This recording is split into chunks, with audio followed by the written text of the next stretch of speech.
तो है गाइस, कैसे हो आप सभी लोग। तो आज मैं एक्सप्लेन करने वाला हूँ क्लेवेटस के एपिसोड नंबर 4 को। तो चलो बिना किसी देर के एपिसोड को शुरू करते हैं। एपिसोड की शुरुआत होती है एंड हमें दिखाया जाता है कि बैरल के अंदर जो एलिसिया है वो पानी के नीचे जा रही थी एंड दूसरी तरफ उसकी जो हालत है वो काफी ज्यादा खराब हो रही थी। उसको ये चीज तो पता था कि ये चीज इतनी भी आसान नहीं होने वाली, पर लेकिन जो चीजें हैं वो उससे भी बदतर हैं क्योंकि उसका जो दिमाग है वो एकदम नम हो चुका है। हालांकि उसे ये पता है कि वो मरने नहीं वाली, पर लेकिन इसके बावजूद भी उसकी जो बॉडी है वो एकदम छटपटाने की कोशिश कर रही है। लेकिन इन सभी चीजों के बावजूद भी वो पेन को झेलते हुए पानी के नीचे पहुंच जाती है एंड फाइनली उसे रेगेलिया भी दिख जाता है एंड वो एकदम से उसकी तरफ बढ़ने लग जाती है क्योंकि उसे पता है कि रेगेलिया मिलते ही उसकी पावर कई गुना बढ़ जाएगी। लेकिन जैसे ही वो रेगेलिया को लेने वाली थी उसके सामने एक काफी बड़ा आंख खुलता है एंड उसको देखने के बाद एलिसिया की हालत खराब हो जाती है। उसको समझ आता है कि वो अभी भी लेक के बॉटम तक नहीं पहुंची, बल्कि वो जस्ट एक काफी बड़े मॉन्स्टर के ऊपर थी, जिसका सीधा मतलब है कि इतना बड़ा डार्क मॉन्स्टर कई सालों से इसके नीचे पड़ा हुआ था। एंड जैसे ही एलिसिया स्वॉर्ड को पकड़ने वाली थी एकदम से वो मॉन्स्टर अपना मुंह खोल देता है एंड पानी के बहाव के चलते जो एलिसिया है वो एकदम से उसके मुंह में चली जाती है। लेकिन जैसे तैसे वो स्वॉर्ड को भी पकड़ लेती है एंड तभी उसको अपने डैड की बात याद आती है, जहाँ पे उन्होंने बताया था कि तुम्हारे पास लड़कों जैसी स्ट्रेंथ नहीं है, लेकिन इसके बावजूद भी तुम्हारे से अच्छा कोई भी बंदा किसी वेपन को यूज नहीं कर सकता। एंड इस चीज को याद करते ही स्वॉर्ड ग्लो करने लग जाती है एंड एलिसिया के मन में एक अलग ही जोश आ जाता है एंड वो दांत तोड़ते हुए उस मॉन्स्टर के मुंह से निकलती है। हालांकि उसको चोट लग गई थी, लेकिन स्टिल वो काफी ज्यादा कॉन्फिडेंट थी एंड एकदम से वो स्वॉर्ड का यूज करती है। और क्योंकि इस रेगेलिया की स्पेशलिटी वाटर है, इसके कारण वो वाटर में काफी ज्यादा तेजी से आगे बढ़ने लग जाती है उस मॉन्स्टर से दूर। तुम्हें क्या लगा उस मॉन्स्टर पे हमला करने के लिए उसका साइज कंपैरिजन देखो, वो चाह के भी कुछ भी नहीं कर सकती। फिर वो गेस करने लग जाती है कि जो एंशिएंट हीरो था आखिर वो हारा क्यों, जबकि उसके पास इतनी पावरफुल स्वॉर्ड है। तब इसका बस एक ही आंसर हो सकता है, जो कि है ये मॉन्स्टर, क्योंकि इसका साइज काफी ज्यादा बड़ा है एंड काफी ज्यादा चांसेस हैं कि ये एक एंशिएंट मॉन्स्टर है जिनके बारे में उन्होंने सिर्फ कहानियों में सुना था, क्योंकि जो मॉन्स्टर है वो करोड़ों सालों से यहाँ पे हैं। शायद से जो एंशिएंट हीरो था उसको पता ही नहीं था कि वो किस चीज के अगेंस्ट है एंड इसी के कारण वो मारा गया। एंड जैसे ही वो ऊपर पहुंचने वाली थी, जो छोटे मॉन्स्टर है वो एकदम से उस पर हमला कर देते हैं, लेकिन जो एलिसिया है वो काफी आसानी से उनके दो टुकड़े कर देती है और फुल स्पीड में वो ऊपर पहुंचती है एंड फाइनली सांस लेती है। और दूसरी तरफ जो बचे हुए बैंडिट थे वो उसको जिंदा देख के एकदम शॉक हो चुके थे, लेकिन उनकी बैंड तब गिली हो जाती है जब वो उसके हाथ में रेगेलिया को देखते हैं। लेकिन उसी मोमेंट में वो एंशिएंट मॉन्स्टर पानी के बाहर निकलता है, जिसके कारण वहां पे अफरा तफरी मच जाती है एंड वो जो मॉन्स्टर है वो अपने टेंटिकल्स का यूज करते हुए बचे हुए बैंडिट्स को भी खाना शुरू कर देता है। वो एलिसिया पे भी हमला करता है, लेकिन उसका कोई फायदा नहीं था क्योंकि एलिसिया अपने रेगेलिया का यूज करते हुए काफी आसानी से उसको काट देती है। लेकिन उसे पता था कि वो चाह के भी इस मॉन्स्टर का कुछ भी नहीं बिगाड़ सकती क्योंकि उसका साइज इतना ज्यादा बड़ा है। ऊपर से जो छोटे मॉन्स्टर्स हैं वो भी सब साइड से देख रहे थे बस, जिसके कारण वो वहां से निकलने वाली थी, पर लेकिन तभी एकदम से बचे हुए जो बैंडिट्स थे वो उससे भीख मांगना शुरू कर देते हैं ताकि वो उसको बचा ले। यहाँ तक कि वो लोग तो उसकी कोई भी बात मानने के लिए रेडी हैं, ऊपर से वो खुद एक हीरो भी है।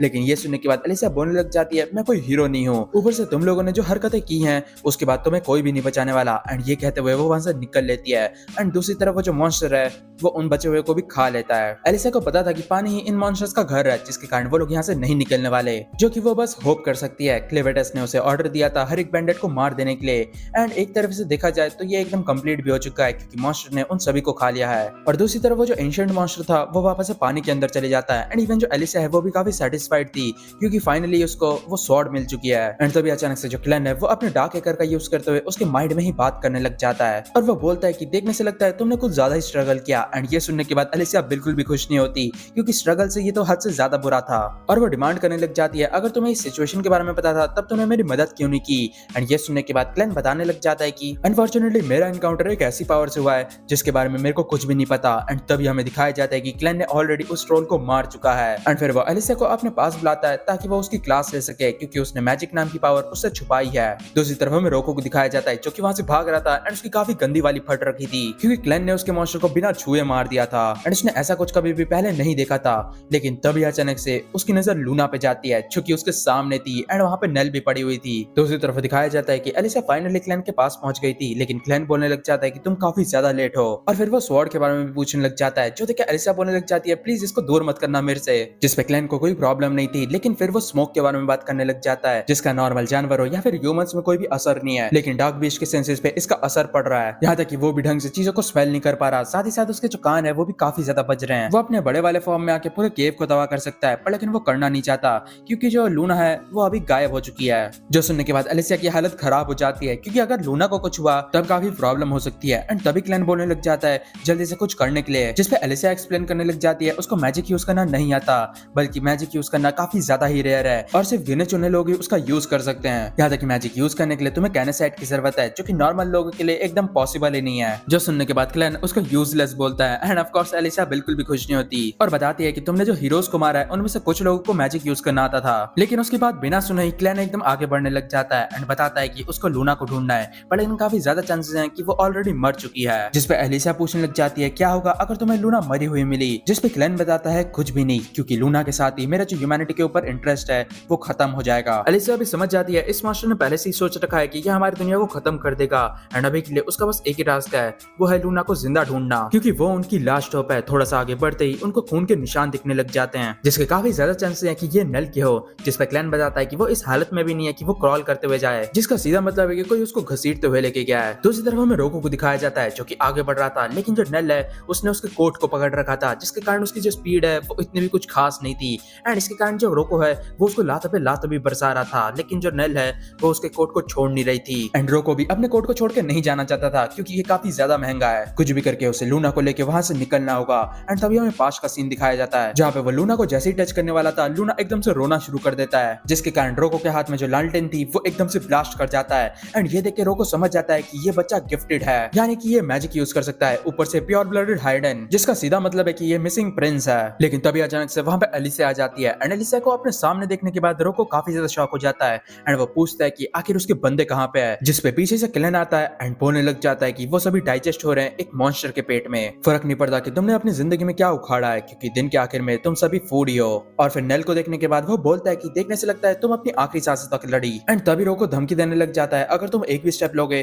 तब मैं लूना की उंगलियां काटना शुरू करूंगा। लेकिन क्लेन को कोई फर्क नहीं पड़ता एंड वो बोलता है कि जो मैंने करो। ये सुन के एलिसा उसका मुंह बंद करती है एंड बोलती है कि मेरे को ये चीज हैंडल करने दो, क्योंकि ये बंदा सही में उसकी उंगलियां काट देगा, भले ही तुम उसकी उंगलियों को हील कर सकते हो लेकिन उसका पेन एंड ट्रॉमा कभी भी नहीं गायब होगा। जिसके बाद रोको को वो एक ऑफर देती है जहाँ पे वो उस रगेलिया को दिखाती है और एक रियल हाइडन स्वॉर्ड को देखने के बाद रोको काफी ज्यादा शॉक था एंड तभी एलिसा एकदम से स्वॉर्ड को फेंकती है जो कि दीवार में घुस जाता है। जिसके बाद वो बताती है कि तुम उस स्वॉर्ड को अपने दोनों हाथों के बिना नहीं निकाल सकते, तो चलो बच्चे को साइड में रख दो एंड उस रगेलिया को लेके यहाँ से निकल लो। और वो वार्निंग देती है अगर वो कुछ भी करने की कोशिश करेगा तो वो खुद ही मार देगी उसे एंड तभी रोको एकदम से हंसना शुरू कर देता है एंड बोलता है कि एक हीरो अपने रगेलिया को इतनी आसानी से गिव अप कर दे रही है, इसका सीधा मतलब है इस बच्चे की कीमत उस स्वॉर्ड से भी ज्यादा है, क्योंकि वो एक प्योर ब्लड हाइडन रॉयल है जो कि उसने परफेक्टली गेस किया है। एंड ये सुनने के बाद एलिसा बिल्कुल ही खुश नहीं होती। जिसके बाद रोको बाकी रेगुलिया का भी लोकेशन मांगने लग जाता है, क्योंकि एक के एक्सचेंज में ये बिल्कुल भी फेयर ट्रेड नहीं होगा। एंड क्लेन के ऑर्डर पे एलिसा बताती है कि लूना माउंटेन में जो ग्रेट कैनियंस हैं उसके बॉटम में है। एंड लोकेशन जान लेने के बाद रोको एकदम से इनविजिबिलिटी पोशन निकालता है एंड अपने ऊपर डाल लेता है। हाँ तुमने सही सुना, इनविजिबिलिटी पोशन। जिसके बाद वो लूना के सर पे मारता है एंड उसे रुला भी देता है। एंड क्योंकि वो एंड लूना दोनों ही गायब हो चुके थे, इसके कारण एलिसा काफी ज्यादा शॉक हो जाती है। लेकिन रोको अपने बकवास बंद नहीं करता एंड बोलने लग जाता है कि वो लूना का यूज करके अपना रिवेंज लेगा। पर तभी अचानक से एलिसा एक स्लैश मारती है जिसके कारण रोको के दो हिस्से हो जाते हैं एंड वो बोलने लग जाता है आखिर तुम्हें कैसे पता चला कि मैं यहाँ पे हूँ। जिसपे एलिसा बोलती है गधे कहीं के, अपनी बकवास तो बंद करते। साथ ही साथ हम लोग लूना का रोना भी सुन पा रहे थे। जिसके बाद लूना वापस से क्लैन के पास पहुंच जाती है एंड जैसे ही क्लैन लूना के ऊपर से पाउडर को साफ करता है वो वापस से विजिबल होने लग जाती है। एंड तभी एलिसा नेल के बारे में बात करने लग जाती है जो कि अभी भी सांस ले रही थी एंड वो पूछती है कि क्या तुम उसको नहीं बचाओगे, क्योंकि इतनी बुरी हालत में भी उसने लूना के लिए कितना कुछ किया एंड अगर वो नहीं होती तब वो लोग कभी भी लूना को नहीं बचा पाते। एंड उसके बाद वो थोड़ी बहुत और इमोशनल बातें करती है एंड ये सुनने के बाद क्लैन बोलने लगता है कि मेरे को सारे डार्क हैकर की जरूरत होगी क्योंकि उसकी जो बॉडी पार्ट्स हैं वो मिसिंग है एंड नेल को बचाने के लिए उसे फिर से मरना होगा। जिसके लिए एलिसा खुशी खुशी मान जाती है क्योंकि ये उसका पहली बार नहीं है। एंड जैसे ही क्लैन अपना ब्लड निकालता है उसके अंदर से